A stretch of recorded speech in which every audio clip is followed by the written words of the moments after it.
মই তোমাক কোৱা নাই, কিন্তু মোৰ বহুত বেয়া লাগে যেতিয়া তুমি বিজি নাথাকিলেও মোক ইগন'ৰ কৰা। তুমিতো সেইজনী আছিলা ন, যিজনীয়ে সদায় সুধিছিল যে আজিৰ দিনটো কেনেকুৱা গ'ল। আৰু আজিকালি এনেকুৱা দিন চলি আছে যে তুমি ভালদৰে কথাই নাপাতা।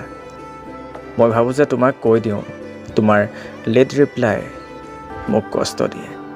আকৌ ৰৈ যাওঁ এইটো ভাবি যে মোৰ কথাই হয়তো তোমাক আঘাত কৰিব।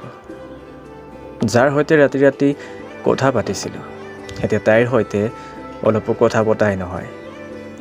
তোমাকতো তোমাৰ খবৰ সুধিছিলোঁ ন, তাকো ইগন'ৰ কৰিলা। এটা মেছেজ কৰি তোমাৰ অপেক্ষাত থাকোঁ ৰিপ্লাই কৰিবা বুলি। সময় গৈ থাকে, তুমি গোটেই দিন অনলাইনো থাকা, তুমি ষ্টেটাছো লগোৱা, বাট মোৰ মেছেজৰ ৰিপ্লাই কৰিবলৈ তোমাৰ ওচৰত সময় নহয়।